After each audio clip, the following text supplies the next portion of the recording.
Good morning प्यारे बच्चों। उम्मीद है पार्ट 2 ਦੀ ਵੀਡੀਓ ਤੁਸੀਂ ਪਹਿਲਾਂ ਹੀ ਦੇਖ ਲਈ ਹੋਵੇਗੀ। ਜੇਕਰ ਨਹੀਂ ਦੇਖੀ ਤਾਂ ਇਸ ਵੀਡੀਓ ਦੇ ਸਭ ਤੋਂ ਉੱਪਰ ਸੱਜੇ ਪਾਸੇ ਇੱਕ ਗੋਲ ਆਈ ਬਟਨ ਦਿਖਾਈ ਦੇ ਰਿਹਾ ਹੈ, ਉਸ ਵਿੱਚ ਤੁਹਾਨੂੰ ਇਸ ਪਾਠ ਦੀ ਵੀਡੀਓ ਮਿਲ ਜਾਵੇਗੀ। ਤੁਸੀਂ ਇਸ ਬਟਨ ਤੇ ਕਲਿੱਕ ਕਰਕੇ ਪਾਠ 2 ਦੀ ਵੀਡੀਓ ਦੇਖ ਸਕਦੇ ਹੋ। ਚਲੋ ਹੁਣ ਕਰਦੇ ਹਾਂ ਇਸ ਪਾਠ ਦਾ ਪਿਛਲਾ ਅਭਿਆਸ। ਪਿਛਲੇ ਅਭਿਆਸ ਵਿੱਚ ਸਭ ਤੋਂ ਪਹਿਲਾਂ ਹੈ ਖਾਲੀ ਥਾਵਾਂ। ਪਹਿਲੀ ਖਾਲੀ ਥਾਂ ਹੈ ਡੈਸ਼ ਨੂੰ ਕੰਪਿਊਟਰ ਵਿੱਚ ਡਾਟਾ ਅਤੇ ਹਿਦਾਇਤਾਂ ਦਾਖਲ ਕਰਨ ਦੀ ਪ੍ਰਕਿਰਿਆ ਕਿਹਾ ਜਾਂਦਾ ਹੈ। ਆਨਸਰ ਹੈ ਇਨਪੁਟ। ਡਾਟਾ ਅਤੇ ਹਿਦਾਇਤਾਂ ਨੂੰ ਪੱਕੇ ਤੌਰ ਤੇ ਸੇਵ ਕਰਨ ਦੀ ਪ੍ਰਕਿਰਿਆ ਨੂੰ ਡੈਸ਼ ਕਿਹਾ ਜਾਂਦਾ ਹੈ ਸਟੋਰੇਜ।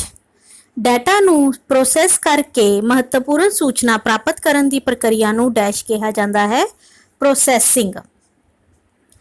ਪ੍ਰਾਇਮਰੀ ਮੈਮਰੀ ਨੂੰ ਡੈਸ਼ ਮੈਮਰੀ ਦੇ ਨਾਮ ਨਾਲ ਵੀ ਜਾਣਿਆ ਜਾਂਦਾ ਹੈ ਮੁੱਖ ਮੈਮਰੀ। ਸੈਕੰਡਰੀ ਮੈਮਰੀ ਨੂੰ ਡੈਸ਼ ਮੈਮਰੀ ਵੀ ਕਿਹਾ ਜਾਂਦਾ ਹੈ ਐਗਜ਼ਿਲਰੀ।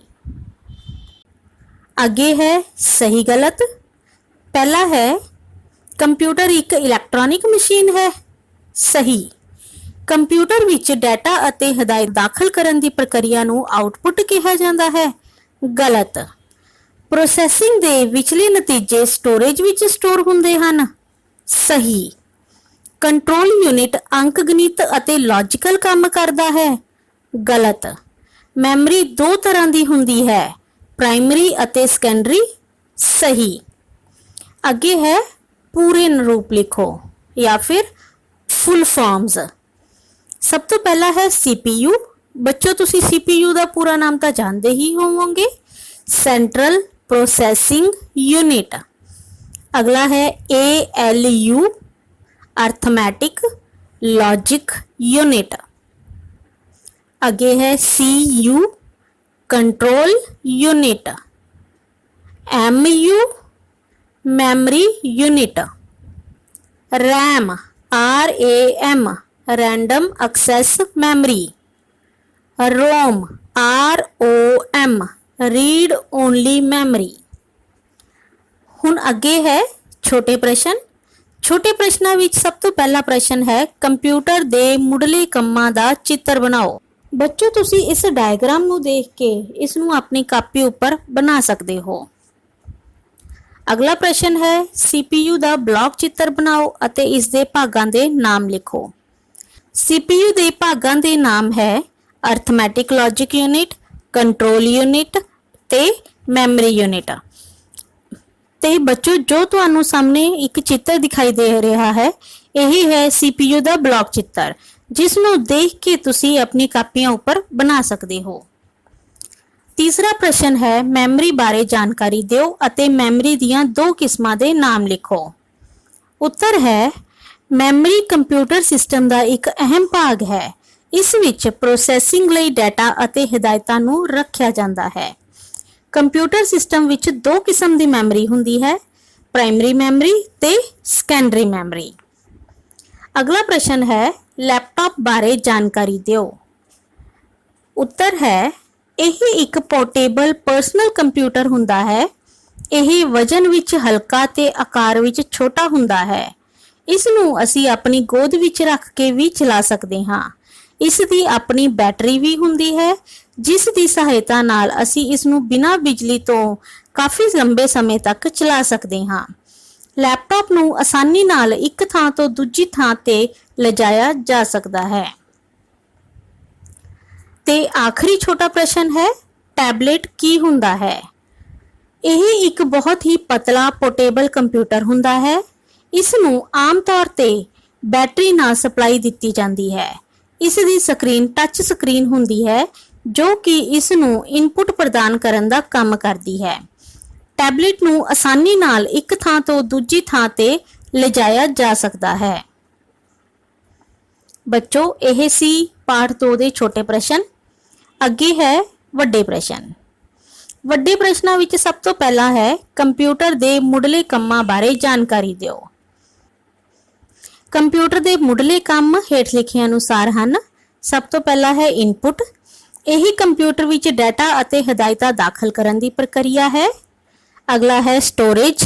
ਇਹ ਡਾਟਾ ਅਤੇ ਹਦਾਇਤਾਂ ਨੂੰ ਪੱਕੇ ਤੌਰ ਤੇ ਸੁਰੱਖਿਅਤ ਰੱਖਣ ਦੀ ਪ੍ਰਕਿਰਿਆ ਹੈ।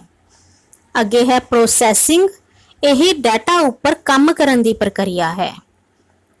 ਤੇ ਚੌਥਾ ਹੈ ਆਉਟਪੁੱਟ, ਡਾਟਾ ਉੱਪਰ ਕੰਮ ਕਰਨ ਤੋਂ ਬਾਅਦ ਸਾਨੂੰ ਜੋ ਜਾਣਕਾਰੀ ਮਿਲਦੀ ਹੈ ਉਹ ਹੁੰਦੀ ਹੈ ਆਉਟਪੁੱਟ। ਤੇ ਅਗਲਾ ਪ੍ਰਸ਼ਨ ਹੈ ਪ੍ਰਾਇਮਰੀ ਮੈਮਰੀ ਅਤੇ ਸੈਕੰਡਰੀ ਮੈਮਰੀ ਵਿੱਚ ਅੰਤਰ ਦੱਸੋ। ਪ੍ਰਾਇਮਰੀ ਮੈਮਰੀ ਅਤੇ ਸੈਕੰਡਰੀ ਮੈਮਰੀ ਵਿੱਚ ਮੁੱਖ ਅੰਤਰ ਹੇਠ ਲਿਖੇ ਅਨੁਸਾਰ ਹਨ। ਸਭ ਤੋਂ ਪਹਿਲਾ ਹੈ ਪ੍ਰਾਇਮਰੀ ਮੈਮਰੀ, ਉਸ ਤੋਂ ਬਾਅਦ ਅਸੀਂ ਲਿਖਾਂਗੇ ਸੈਕੰਡਰੀ ਮੈਮਰੀ ਬਾਰੇ। ਪ੍ਰਾਇਮਰੀ ਮੈਮਰੀ ਵਿੱਚ ਸਭ ਤੋਂ ਪਹਿਲਾ ਹੈ ਇਸ ਨੂੰ ਮੁੱਖ ਮੈਮਰੀ ਵੀ ਕਿਹਾ ਜਾਂਦਾ ਹੈ ਤੇ ਸੈਕੰਡਰੀ ਮੈਮਰੀ ਨੂੰ ਸਹਾਇਕ ਮੈਮਰੀ ਵੀ ਕਿਹਾ ਜਾਂਦਾ ਹੈ। CPU ਦੀ ਪ੍ਰਾਇਮਰੀ ਮੈਮਰੀ ਤੱਕ ਸਿੱਧੀ ਪਹੁੰਚ ਹੁੰਦੀ ਹੈ, ਪਰ CPU ਦੀ ਸੈਕੰਡਰੀ ਮੈਮਰੀ ਤੱਕ ਸਿੱਧੀ ਪਹੁੰਚ ਨਹੀਂ ਹੁੰਦੀ। ਪ੍ਰਾਇਮਰੀ ਮੈਮਰੀ ਦੀ ਸਟੋਰੇਜ ਸਮਰੱਥਾ ਵੀ ਘੱਟ ਹੁੰਦੀ ਹੈ, ਪਰ ਸੈਕੰਡਰੀ ਮੈਮਰੀ ਦੀ ਸਟੋਰੇਜ ਸਮਰੱਥਾ ਬਹੁਤ ਜ਼ਿਆਦਾ ਹੁੰਦੀ ਹੈ। ਪ੍ਰਾਇਮਰੀ ਮੈਮਰੀ ਬਹੁਤ ਹੀ ਮਹਿੰਗੀ ਹੁੰਦੀ ਹੈ, ਪਰ ਸੈਕੰਡਰੀ ਮੈਮਰੀ ਸਸਤੀ ਹੁੰਦੀ ਹੈ। ਪ੍ਰਾਇਮਰੀ ਮੈਮਰੀ ਇੱਕ ਵੋਲਾਟਾਈਲ ਮੈਮਰੀ ਹੈ, ਪਰ ਸੈਕੰਡਰੀ ਮੈਮਰੀ ਨॉन ਵੋਲਾਟਾਈਲ ਮੈਮਰੀ ਹੈ। ਅਗਲਾ ਪ੍ਰਸ਼ਨ ਹੈ ਕੰਟਰੋਲ ਯੂਨਿਟ ਦੀ ਵਿਆਖਿਆ ਕਰੋ। ਕੰਟਰੋਲ ਯੂਨਿਟ CPU ਦਾ ਇੱਕ ਅਹਿਮ ਭਾਗ ਹੈ। ਕੰਟਰੋਲ ਯੂਨਿਟ ਨੂੰ ਕੇਂਦਰੀ ਕੰਟਰੋਲਰ ਵੀ ਕਿਹਾ ਜਾਂਦਾ ਹੈ। ਇਹ ਕੰਪਿਊਟਰ ਦੇ ਵੱਖ-ਵੱਖ ਭਾਗਾਂ ਨੂੰ ਕੰਟਰੋਲ ਕਰਨ ਲਈ ਦਿਸ਼ਾ ਨਿਰਦੇਸ਼ ਦਿੰਦਾ ਹੈ। ਇਸ ਦੇ ਮੁੱਖ ਕੰਮ ਹੇਠ ਲਿਖੇ ਅਨੁਸਾਰ ਹਨ। ਨੰਬਰ 1, ਇਹ ਹਦਾਇਤਾਂ ਦੇ ਕੋਡ ਨੂੰ ਮੁੱਖ ਮੈਮਰੀ ਵਿੱਚੋਂ ਪੜ੍ਹਦਾ ਹੈ। ਨੰਬਰ 2, ਹਦਾਇਤਾਂ ਦਾ ਕੋਡ ਦਾ ਅਨੁਵਾਦ ਕਰਕੇ CPU ਨੂੰ ਮੁਹੱਈਆ ਕਰਵਾਉਂਦਾ ਹੈ। ਨੰਬਰ 3, ALU ਨੂੰ ਜ਼ਰੂਰੀ ਡਾਟਾ ਮੁਹੱਈਆ ਕਰਵਾਉਂਦਾ ਹੈ। ਤੇ ਚੌਥਾ ਵੱਡਾ ਪ੍ਰਸ਼ਨ ਹੈ ALU ਯੂਨਿਟ ਦੀ ਵਿਆਖਿਆ ਕਰੋ। ALU ਯੂਨਿਟ CPU ਦਾ ਅਹਿਮ ਭਾਗ ਹੈ। ਇਸ ਦਾ ਪੂਰਾ ਨਾਮ ਅਰਥਮੈਟਿਕ ਅਤੇ ਲੌਜਿਕ ਯੂਨਿਟ ਹੈ।